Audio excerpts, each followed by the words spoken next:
Well, this is the inconspicuous entrance to Pitt Addington wildlife area. It's a marsh. We're going to do about an hour, 8k. It's like a loop circuit. It's duck season, so have to watch out for any guys pointing their guns. But I don't hear any noise, so there's probably no one here today. And yeah, should be a good one. Looking forward to it. Nice and peaceful. It's about 0 degrees. Ideal situation. Love it. Alright, there's Betsy. And this is the entrance to the back 40 of Pitt Addington Marsh Wildlife Management Area. See the beaver?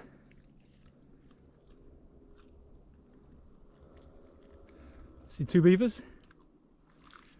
See 3 beavers?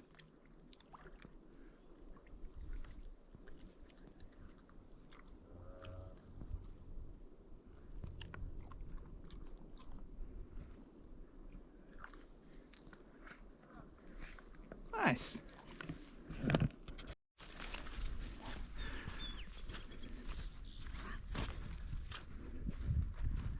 So this place is about 3,000 hectares, and as you can see, there's snow's pretty low, a few hundred feet up there on the mountain there.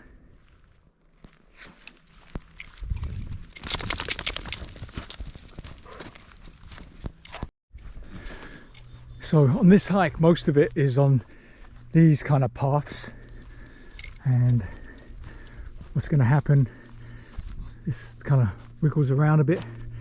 You see them tree lines in the distance. At some point there's like a Y in the road, a fork in the road. You can either go right or left. We'll probably go right, we then loop around straight ahead along the side of the mountains there. Eventually you come to Pitt Lake and the front part of the marsh. That's in another video if you're interested in that. So, but we're doing the back 40 of the marsh. Like I say, looking around, we're the only ones here right now. I love it. I love it. What do you expect to see around here? Apart from like the ducks and the geese and the swans, herons, beavers. There is also coyotes. They shouldn't bother us, hopefully. This time of year there's probably not bears because it's still early March, but bears are waking up early. But you know, don't expect to see bears. And the reason I'm saying that, we'll just come up here. What you got there? Okay, that is coyote poo. How do we know that's coyote poo? Because it's full of crap. They eat anything, and yeah, that's what coyote poo looks like. So they'll be off in the bushes somewhere. Let's see us. We probably won't see them.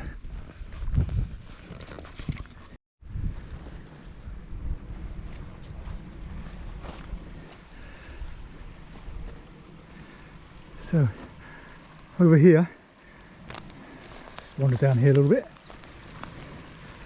Can you tell we have a beaver dam over there? I don't really want to get much closer because it's all swampy. Don't want to get wet feet as I'm just setting out, but yeah. Let's see what other beaver activity we get. That's the way we come, and continuing on the way we're going to go. So in the very far distance, if you can make out a line of trees, that is the front part of the marsh. See the mountains behind, and between the trees and us is the back part of the marsh, which heads all the way down there along the base of the mountains and over that side as well.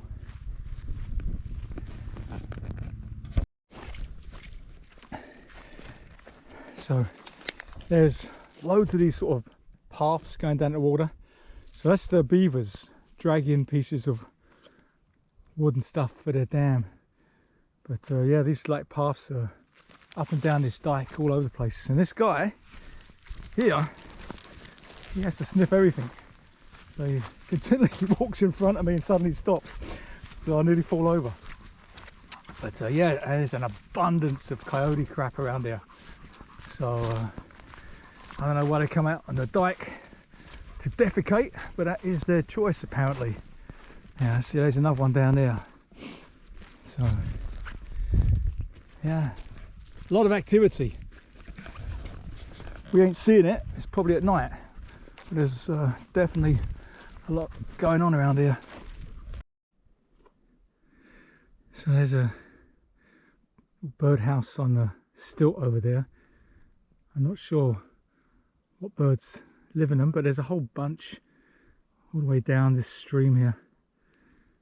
So they're obviously encouraging something to live in there.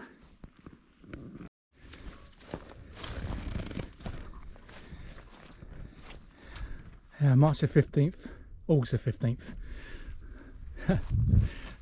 Notice the shotgun pellets or whatever it is blasting up the sign there. So this is the fork in the road. So if you do this route, let's just check. We've been taking pictures and wandering. 31 minutes it's taken us to get from the road to here. But seriously, do a good hike, it'd be half that time. So you can either go left or you can go straight down. So straight down takes you to the extreme southern end of the marsh. The farms are down there, the cranberry fields, and very typical, see the power lines going over the top of the mountain. So we are going to go that way, and we will be coming along the base of the mountain over there. So I love this scenery actually, like browns and greens. It's different, right? It's different.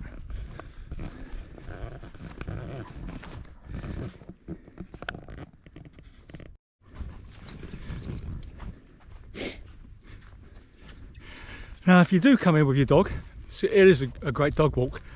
They're meant to be on the leash. A lot of people seem to let them run free, and I'm not saying I'm the world's best law keeper, but here I will keep them on the leash. I mean, you've got the wildlife, you know, the nests and stuff, so you don't want them to disturb anything.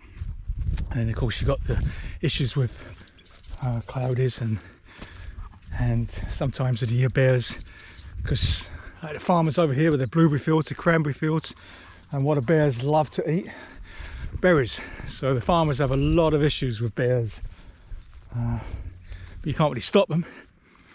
But yeah, so if you do this walk, you really should keep your dog on the leash, but you know, whatever makes you happy.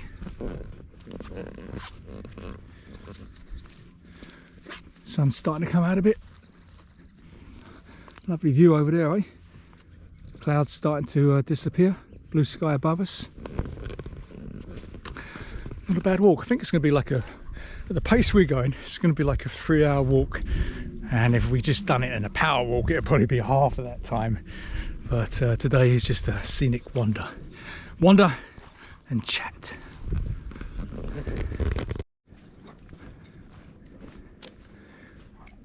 So we're now on the south dyke heading towards the mountains, and this is the farmland on our right here, and I believe they're cranberry fields. So you can see, like, well, we're surrounded by them in this area. So farmers fields on one side, wildlife area in the other, and mountains in the background. So what happens with these fields, so you see they're all sunken down below the dyke level, and when the berries are ready to be, oh, there's a crane going down there.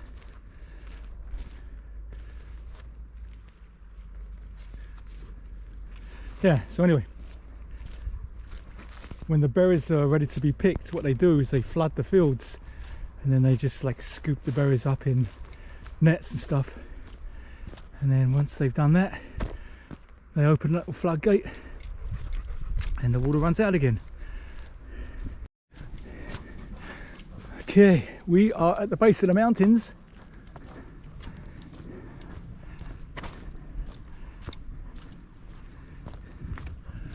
And this would make a good place to have a snack, bit of water, some peanuts.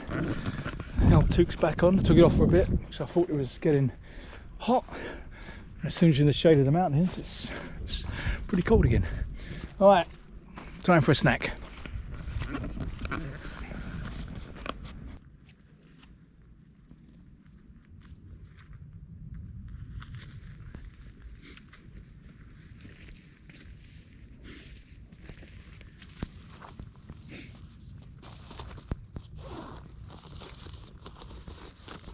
Yeah, you get a snack too. You get a snack too.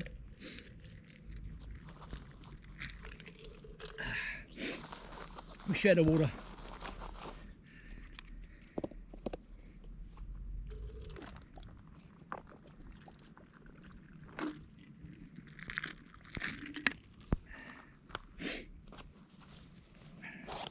And we share the snacks.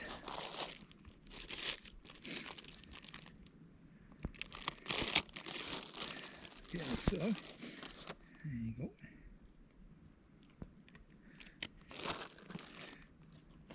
He doesn't eat too much when we do these sort of hikes, but a couple of cookies and a couple of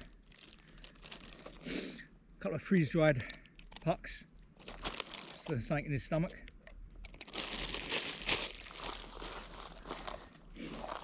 Save a couple for later. Oh, I'm going to save the rest for later, buddy. I need a handful myself, but these are mine. No, no. Oh, these are Dad's. Have some water. Drink some water, Millie. Nope, these are all mine. All mine, buddy, all mine.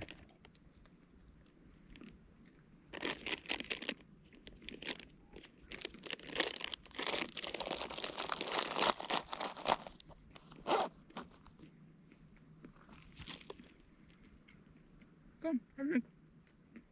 Have a drink. All right.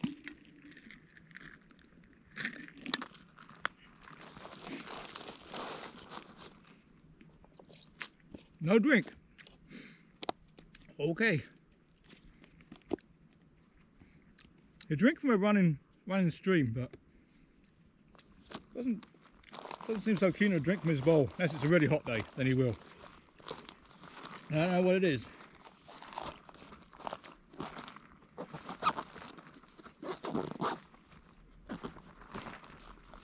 Okay.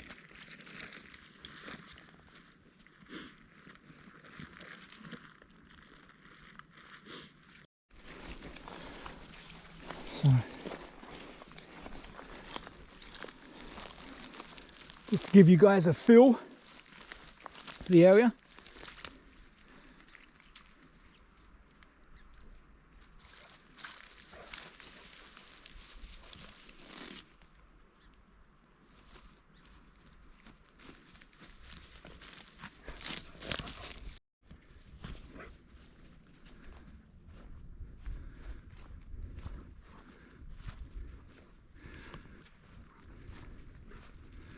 I'm not sure what they are.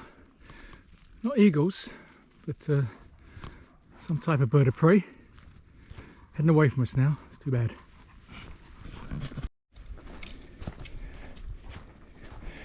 So, on this part of the back 40, we're going to hang a left here. If we went straight down, this dyke goes all the way along the mountains to Pitt Lake. And in the very distance, if you can see that a little shelter with a roof on, that's like a 3-story, well, 3 flights of stairs bird lookout. So that's on the front loop. So if you've done the whole thing, it's about 13k. So the front one's about 6.5. This back one we're doing is about, yeah, it's about 7. And yeah, it's turned into a nice day, eh? Well, it's always a nice day when you're hiking. Let's be truthful about it.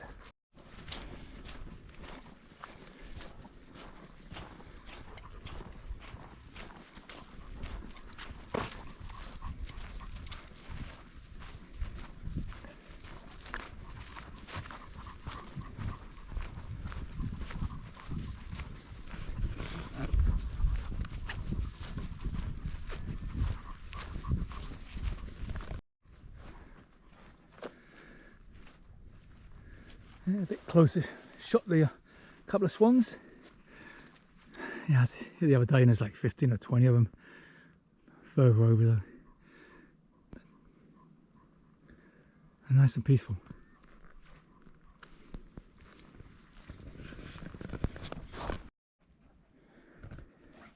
Come on, buddy.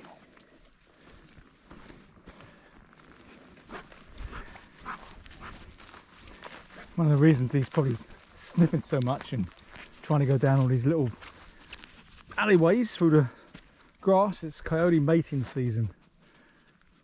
So that's not good. You do not want to get around the coyotes during mating season because they can be pretty aggressive. Come on, buddy, let's go.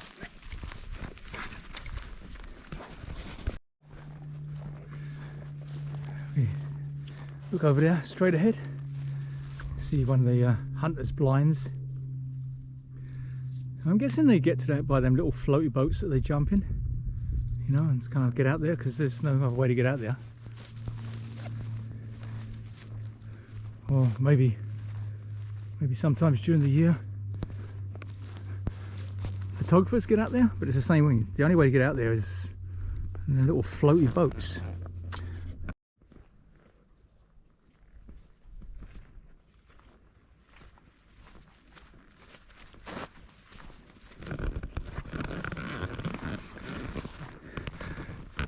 Well, you've got a pretty good idea of this hike now, so if you're interested in doing it, I'd recommend it. One thing about Canada that I wouldn't have guessed, and maybe people who've never been here don't know much about Canada, don't know what kind of wildlife's there. If you said to them, is there turtles in Canada?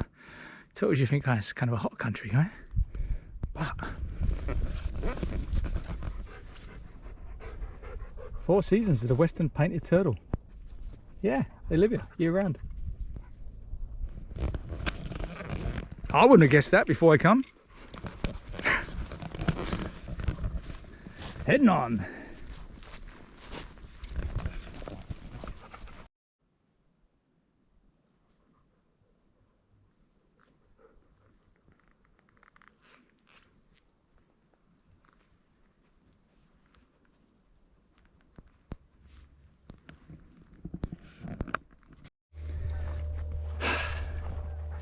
Today's gone from, it was 0 degrees when we got out of the truck, so it was 0 degrees.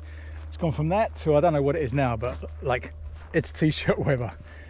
And we've been doodling, so it's taken us, what is it? It's taken us nearly 2 hours. We've only gone 6.7 kilometers because we've been taking photos, taking a view, stopping. It's just having a relaxing hike. But yeah, it's gone from 0, I'd want to say like 10. You know, literally it is warm today.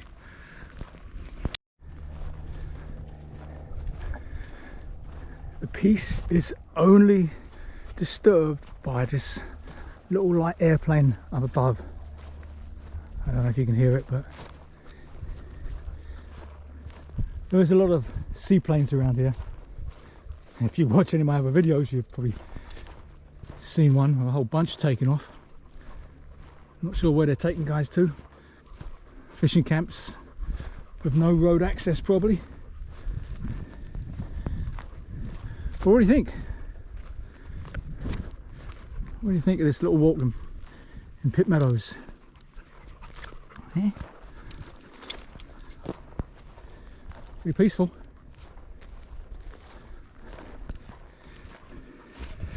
Not many better things you can be doing on a Tuesday afternoon.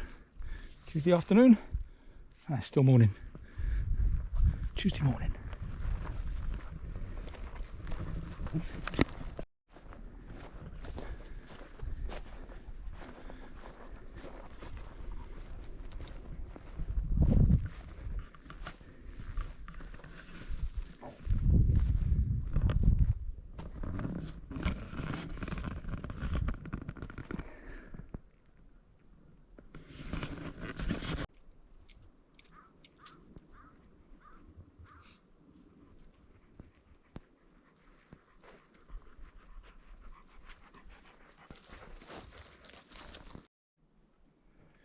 Well, we're nearly at the end of our walk here. So we're just taking a few minutes just to take it in.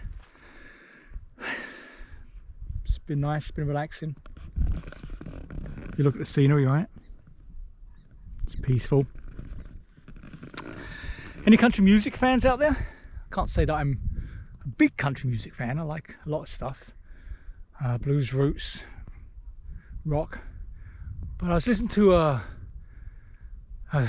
country song the other day. Toby Keith, Don't Let the Old Man In.